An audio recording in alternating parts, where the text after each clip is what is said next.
Assalamualaikum warahmatullahi wabarakatuh. Halo Healthy People dan Civitas Hospitalia. Saya Dr. Bella, kita kembali lagi di acara Ramadan Sehat Rehat.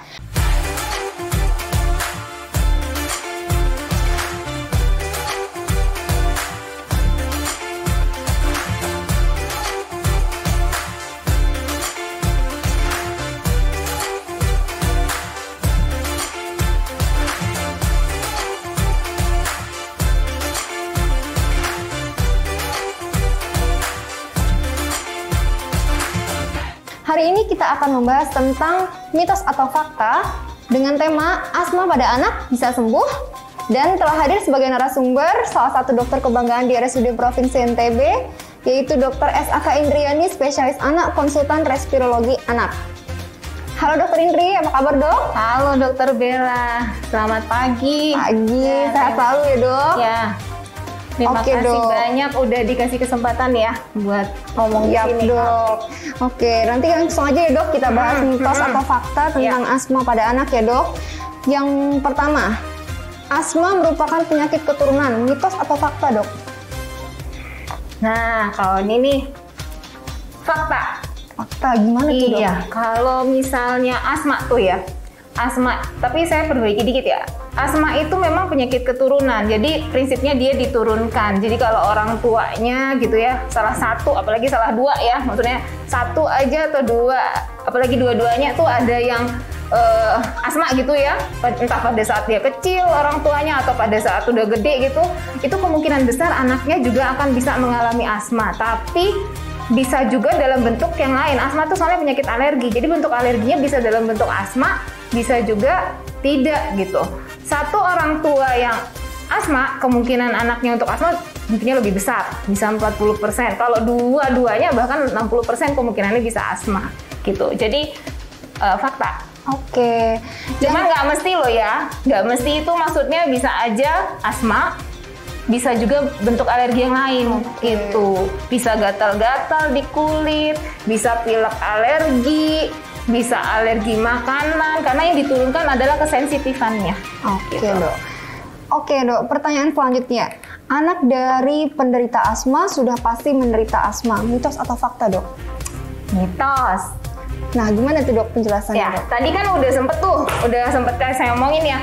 Jadi kalau dia anaknya dari orang asma, jadi misalnya entah bapaknya atau ibunya atau asma, itu memang kemungkinan besar anaknya asma. Tapi kan ini kalimatnya pasti, jadi nggak pasti gitu. Karena dia bisa dalam bentuk sensitivitasnya di tempat yang lain. Saluran nafas tuh panjang soalnya, dari hidung sampai ke paru-paru kan. Artinya kalau asma tuh kan di areal bawah tuh, di daerah saluran nafas bawah. Tapi kalau dia sensitifnya di hidung, dia bentuknya pilek alergi. Kalau orang sering bilang pilek alergi ya kalau pagi suka bersin, meler, kena debu, tapi ini bukan asma gitu. Karena kalau asma tuh jenisnya beda. Jadi mitos kalau pasti. Karena satu lagi ya, kalau toh pun orang tuanya itu asma, ada faktor lain loh yang mempengaruhi, bukan hanya keturunan tapi lingkungan, dan itu jauh lebih besar perannya. Jadi kalau dia ada riwayat asma di keluarga, jadi tolong, karena kita udah nggak bisa ngubah orang keturunan, mau dicuci dari mana tuh keturunan yang dapatnya dari ayah dan ibu. Tapi bagian yang lingkungan tuh masih bisa kita modifikasi. Jadi perbaikilah faktor lingkungan semaksimal dan sebaik mungkin supaya asma nggak muncul gitu loh, sehingga kita nggak bisa kita bisa memperbaiki itu kan. Kalau udah tahu nih, aduh aku asma, aku mau punya anak nih gitu kan. Kalau mau punya anak, berarti ini saya harus mempersiapkan lingkungan yang oke tuh buat anak saya supaya nggak asma di kemudian hari gitu. Oke. Yang selanjutnya dok, asma bisa disembuhkan, mitos atau fakta dok? Asma bisa disembuhkan gitu ya? Iya, bisa. Mitos atau fakta? Jawabannya tuh mitos. Apa tuh dok? Nah, jadi gini, mungkin banyak ya dokter Bella lihat ya, ada banyak iklan tuh, asma bisa disembuhkan, terapinya macam-macam tuh, dari yang diminum, dari yang nggak tahu deh pakai cara-cara fisik apa, mekanik dan segala macam, dibilangnya tuh asma bisa sembuh, pakai ini asma bisa sembuh, ya kan? Tapi sebetulnya asma itu tidak bisa sembuh. Jadi kalimat sembuh kalau kita interpretasikan sembuh kan berarti hilang, simsalabim gitu, hilang. Enggak, yang bisa tuh asma itu terkontrol. Terkontrol itu artinya dia tidak serangan, gitu loh. Jadi kalau misalnya dia mengikuti yang kita bilang ya, artinya kita kan tahu tuh kalau asma tuh pasti dicetuskan sesuatu. Jadi pencetusnya itu dihindari kan gitu. Kalau dia memang memerlukan pengobatan ya harus ikutin dokternya, disuruh ngapain gitu kan, harus diikuti, ya nggak sih? Iya. Kalau semuanya itu diikutin dan dia tidak kambuh, itu kita bilangnya terkontrol, tapi bukan sembuh. Bukan sembuh berarti. Iya, jadi kalimatnya bukan sembuh, tapi dalam keadaan tidak serangan atau dalam keadaan terkontrol, ini dia biasa-biasa aja. Dia sama kayak aktivitasnya anak biasa yang kayak nggak sakit gitu. Tapi label asma itu dia punya di situ. Pada suatu ketika tertentu, mudah-mudahan sih enggak ya, misalnya dia pas tua gitu ya, terus dia terpapar sama orang merokok kanan kiri gitu ya, ketiban apes waktu tua, dia kena sakit apa yang bikin imunnya turun, asmanya yang dulu udah nggak pernah kambuh tuh ya bisa kambuh lagi gitu. Ya. Oke, siap Dok. Oke, pertanyaan selanjutnya yang keempat, penggunaan inhaler oleh penderita asma dapat menyebabkan kecanduan, mitos atau fakta Dok? Oke. Mitos. Nah, kenapa tuh Dok? Nah, jadi gini. Kita ngomongin kecanduan ya. Kecanduan itu prinsipnya adalah kita tidak butuh sebetulnya terhadap sesuatu itu, tapi kita pakai gitu loh. Terus pengen make terus itu namanya tuh. Jadi dia sumbernya dari sini tuh. Mindset kita apa di persepsi kita jadinya di otak tuh jadi istilahnya tersentuh bahwa aku butuh itu, padahal sebenarnya tidak butuh. Itu namanya kecanduan. Sedangkan pasien asma, pada pasien asma tertentu loh ya, yang kambuhnya sering banget gitu. Ya, jadi kalau dia tiap minggu kambuh, 2 minggu sekali kambuh, atau tiap hari bahkan kambuh, itu dia perlu obat pencegahan namanya, supaya nggak kambuh. Jadi kita nggak cuma ngobatin pas dia muncul. Nah itu rata-rata tuh kita perlu obat ya. Kita kan menghindari obat minum ya, dia nggak terus-terusan minum obat gitu loh. Kalau minum obat itu kan dia kesana kemari ya, ke darah, ke organ tubuh lain. Kalau inhaler itu terapi inhalasi namanya, dia hirup, jadi dia langsung directly langsung ke saluran pernafasan. Otomatis kalau memang dia asmanya sedang atau berat atau dia sering kambuh, dia memang butuh itu. Jadi dia memang butuh, dia pakai karena butuh, bukan kecanduan. Kalau diberhentiin terus dia kambuh lagi ya karena memang tidak sesuai dengan tanda kutip timing untuk nyetopnya. Kalau nanti dia sudah baik, kita akan pelan-pelan mengurangi pemakaian inhaler, terus akhirnya nggak pakai. Pada saat itu nggak pakai pun nggak apa-apa. Jadi nggak kecanduan. Kecanduan ya. Iya, kalau kecanduan labelnya bukan kecanduan. Ya, betul. Oke Dok, selanjutnya obat-obatan tradisional atau herbal efektif mengurangi gejala asma, mitos atau fakta Dok? Ini mitos. Nah, tadi kan udah banyak tuh iklannya ya, obat herbal gitu.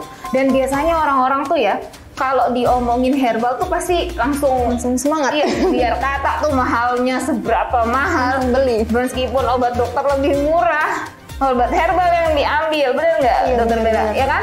Jadi sebetulnya gini, kalau asma ya, yang ringan ya, atau yang jarang-jarang kambuh, yang cuman taruhlah 3 bulan sekali baru kambuh, atau 6 bulan sekali baru kambuh, itu sebenarnya nggak pakai, dia nggak pakai pengobatan juga nggak apa-apa gitu loh kalau yang ringan. Jadi dia cuma perlu menghindari pencetus. Menghindari pencetus apa ya? Misalnya dia pencetusnya debu gitu, ya hindari dong debunya. Atau dia pencetusnya makanan, tiap makan udang dia asma, aku mah jangan makan udang dong, Dokter Bella gitu kan, udah tahu gitu bakal makan udang, terus asmanya kambuh, hindari gitu. Terus yang lain apa? Istirahat yang cukup, olahraga yang bagus, makan makanan bergizi, udah segitu aja sebenarnya dia baik.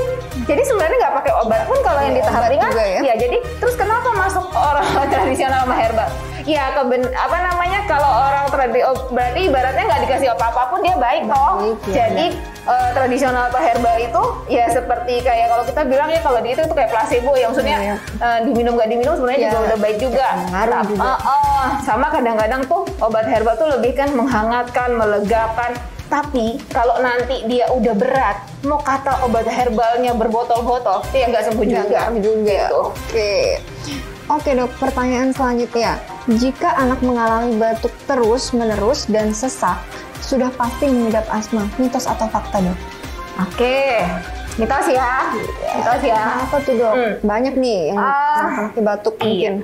Sebenarnya sih kayak ini deh, anak-anak tuh kan kalau sakit tuh pilihannya, bukan pilihan ya, maksudnya yang paling sering muncul tuh dokter Bella kan tahu sendiri, kalau nggak batuk, pilek, demam, ya nggak sih? Itu tuh diare satu lagi, ya kan? Diare atau muntah itu deh, muter-muter di situ-situ tuh. Anak-anak makin dia balita tuh makin sering, tiap minggu, tiap bulan ada aja.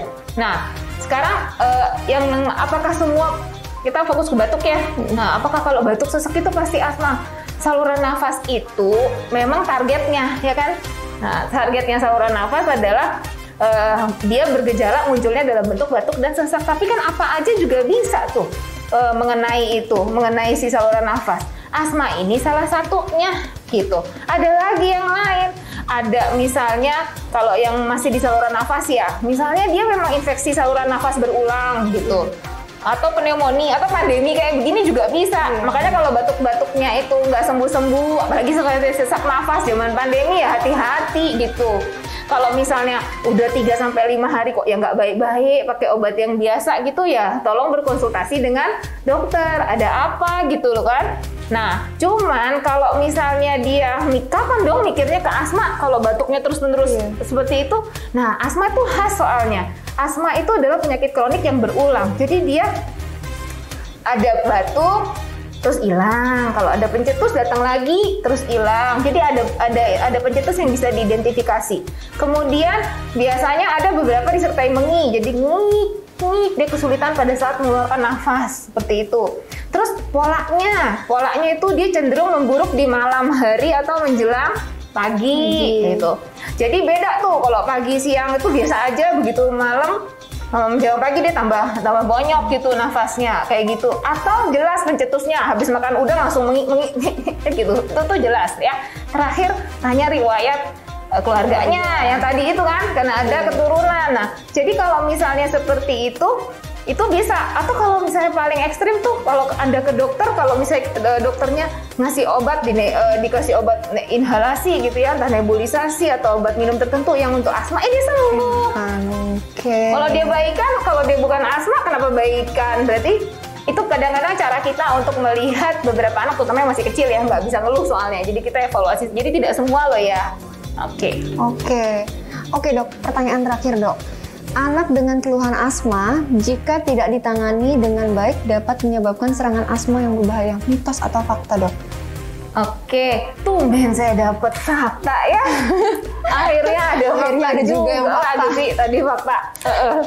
Ya, jadi ini fakta, Dokter Bella. Kenapa fakta? Sebetulnya sih ini sih untuk semua penyakit kurang lebih sama ya. Jadi artinya penyakit apapun nih menurut saya sih kita sama-sama tahu kalau dia tidak mendapatkan penanganan yang tepat, pasti dia akan berjalan menjadi lebih lanjut atau lebih berkomplikasi ke yang lain. Begitu juga asma. Asma itu kan saluran nafasnya menyempit, banyak lendir, kemudian dia jadi agak bengkak gitu, sehingga dia kesulitan untuk bernafas. Kalau itu terjadi berulang-ulang terus kayak gitu. Mungkin yang pertama-tama masih bisa tuh istirahat doang, minum air hangat dikit gitu, pakai minyak kayu putih, baikan gitu. Yang serangan berikutnya, masih minum air hangat, terus pakai saya punya essential oil paling mahal, misal gitu, naik tingkat baikan gitu. Terus abis itu yang berikutnya, astaga nggak berhasil lagi tuh pakai cara-cara kemarin, ya sih. Terus mesti pakai obat batuk, beli sendiri, ya itu beli di toko gitu, baikan. Yang berikutnya nggak mempan lagi tuh, ternyata mesti ke rumah sakit, mesti diuap atau itu, terus baru baikan pulang. Yang berikutnya lagi datang lagi diuap, sekali nggak mempan, 2 kali masih di UGD nggak pulang-pulang, sehari di UGD nggak pulang juga, akhirnya mesti rawat inap. Jadi dia naik kalau dia misalnya tidak mendapat penanganan yang maksimal. Makanya kalau kita sudah ini berulang lagi. Sebaiknya memang mendapat penanganan yang baik, jangan nyoba-nyoba terus sendiri gitu. Jadi berkonsultasilah dengan dokter supaya kita mendapatkan yang tepat. Karena kalau asma tuh kita ada pemeriksaan yang namanya fungsi paru, bukan ronsen loh ya, spirometri atau lung function test atau tes fungsi paru untuk lihat nih kayaknya yang bermasalah sudah seberapa berat sih, dia perlu obat pencegahan nggak sih atau cuman obat pas kambuh aja. Karena obat asma itu kan dua ya, Dokter Bella kan tahu tuh, obat pas kambuh kalau dia kambuh, sama obat pencegahan untuk mencegah supaya dia nggak kambuh. Jadi obat pencegahan tuh kalau meskipun dia tidak dalam keadaan selamat pun tetap dipakai gitu. Jadi nah yang itu tuh harus dikerjakan secara simultan supaya dia tidak jatuh di kondisi yang lebih berat karena bisa masuk ICU juga itu. Gitu. Sebegitu berbahayanya ya dok ya ternyata penyakit asma. Ada kebersamaan dan tradisi sehat yang tak pernah berubah. Buka puasa dengan kebaikan air kelapa. Hydro Coco, air kelapa asli bantu jaga imun tubuh. Hydro Coco. Oke dok, sudah habis nih pertanyaan kita. Oke, healthy people, demikian edukasi dari Dr. Indriani, spesialis anak konsultan respirologi anak. Terima kasih Dr. Indri sudah sama-sama untuk hadir di acara Rehat. Bisa bermanfaat. Oke, baik, sampai jumpa di video Ramadan Sehat selanjutnya. Semoga lancar puasanya. Assalamualaikum warahmatullahi wabarakatuh. Terima kasih.